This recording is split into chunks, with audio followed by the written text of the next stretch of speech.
Ghosts, Henrik Ibsen, Part 3. No, says Miss Alving. I tell you quite plainly, I would not do so under any circumstances. Mr. Manders. Still, you know, Miss Alving, after all, it is a serious responsibility that we are taking upon ourselves. But, do you think we can do otherwise? No, that's just it. We really can't do otherwise. We ought not to expose ourselves to a mistaken judgment. And we have no right to do anything that will scandalize the community. You ought not to, as a clergyman, at any rate. And what is more, I certainly think that we may count upon our enterprise being attended by good fortune. Indeed, that it will be under a special protection. Let us hope so, Mr. Manders. Then we will leave it alone? Certainly. Very good. As you wish. No insurance, then.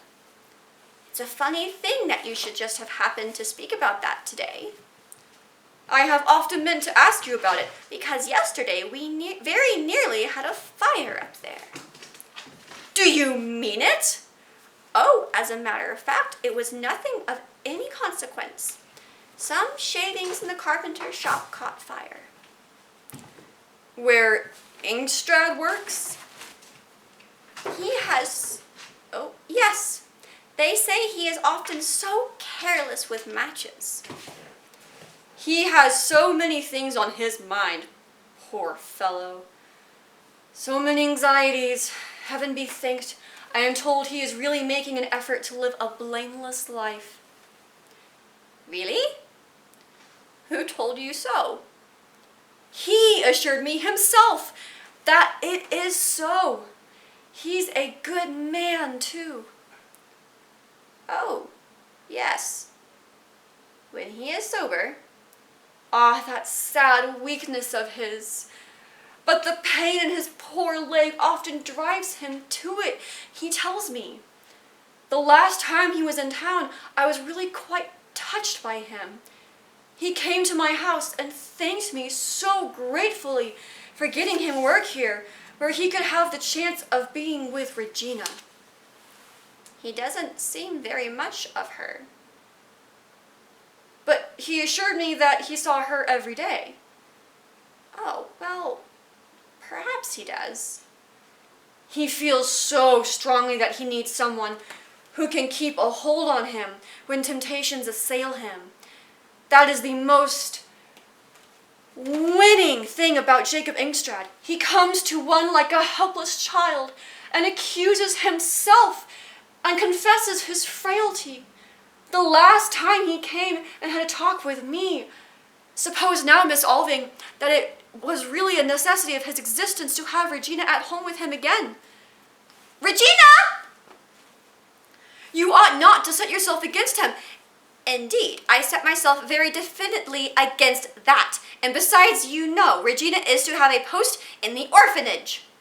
But consider, after all, he is her father. I know best what sort of father he has been to her.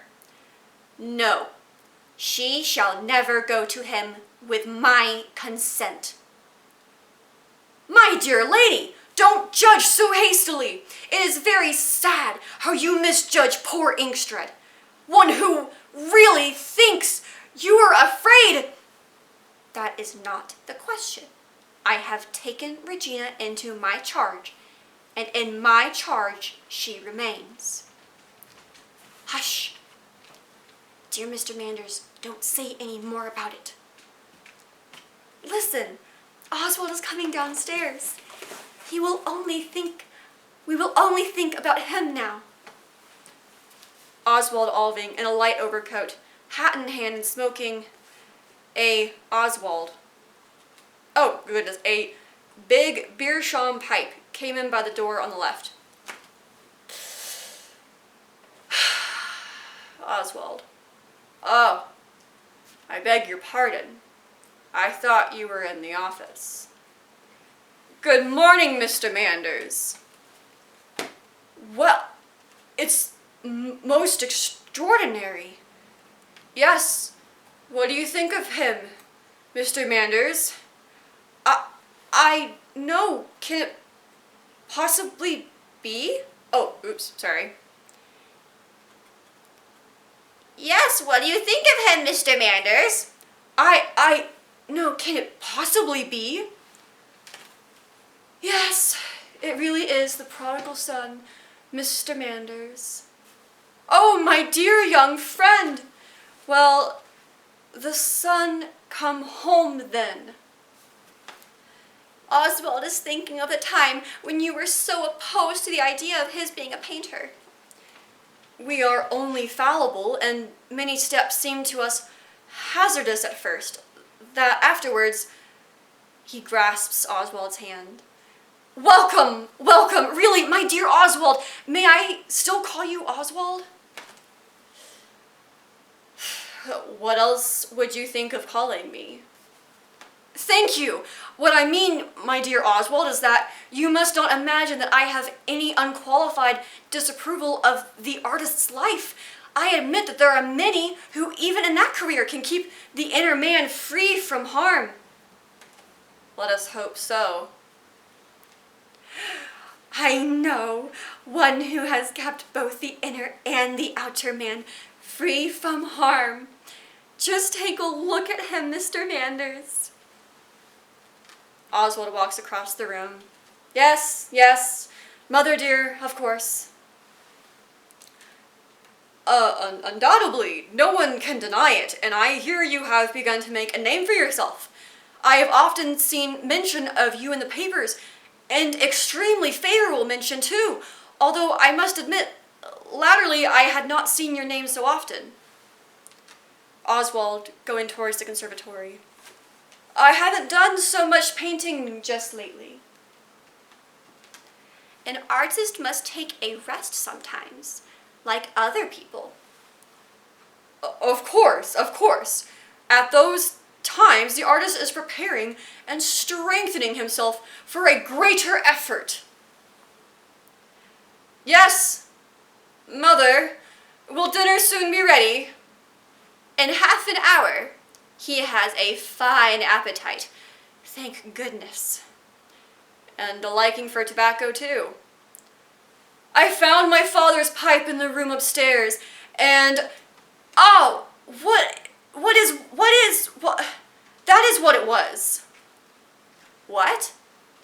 When Oswald came in at the door with the pipe in his mouth, I thought for the moment it was his father in the flesh. Really? How can you say so? Oswald takes after me.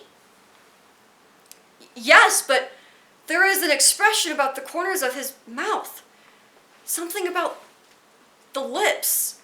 That reminds me so exactly of Mr. Alving, especially when he smokes.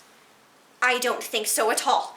To my mind, Oswald has much more of a clergyman's mouth. Well, yes, a good many of my colleagues in the church have similar expression.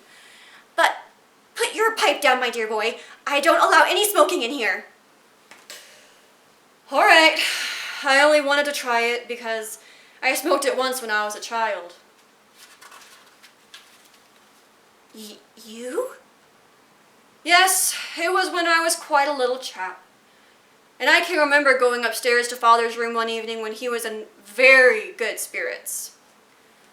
Oh, you can't remember anything about those days. Yes, I remember plainly that he took me on his knee and let me smoke his pipe.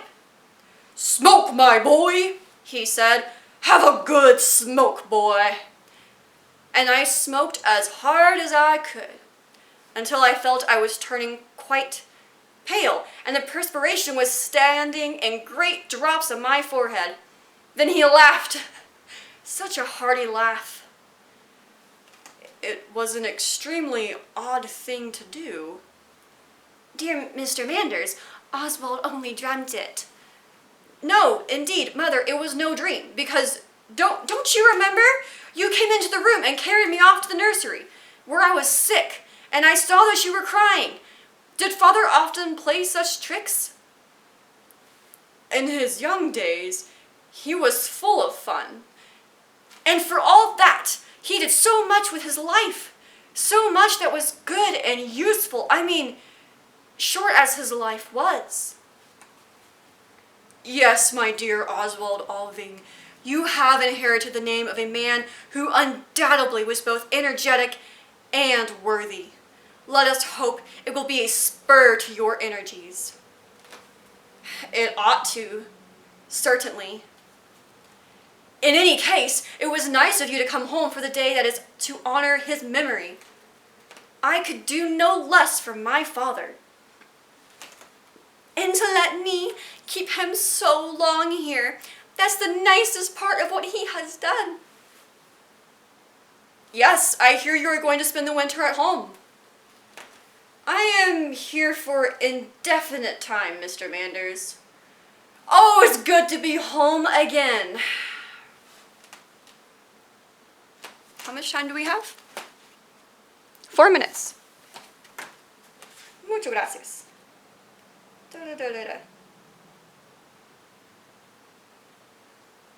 Yes, isn't it? You went out into the world very young, my dear Oswald. I did. Sometimes I wonder if I wasn't too young. Not a bit of it. It is the best thing for an active boy, and especially for an only child. It's a pity when they are kept at home with their parents and get spoilt. That is a very debatable question, Miss Alving. A child's own home is and always must be his proper place. There I agree entirely with Mr. Manders. Take the case of your own son. Oh yes, we can talk about it before him. What has the result been in his case? He is 6 or 7 and 20 and has never yet had the opportunity of learning what a well-regulated home means. Excuse me, Mr. Manders, you are quite wrong there. Indeed? I imagined that your life abroad had practically been spent entirely in artistic circles. So it has. And chiefly amongst the younger artists. Certainly. But I imagine that those gentry, as a rule, had not the means necessary for family life and the support of a home. There are a considerable number of them who have not the means to marry, Mr. Manders. That is exactly my point. But they can have a home of their own, all the same. A good many of them have, and they are very well regulated and very comfortable homes too.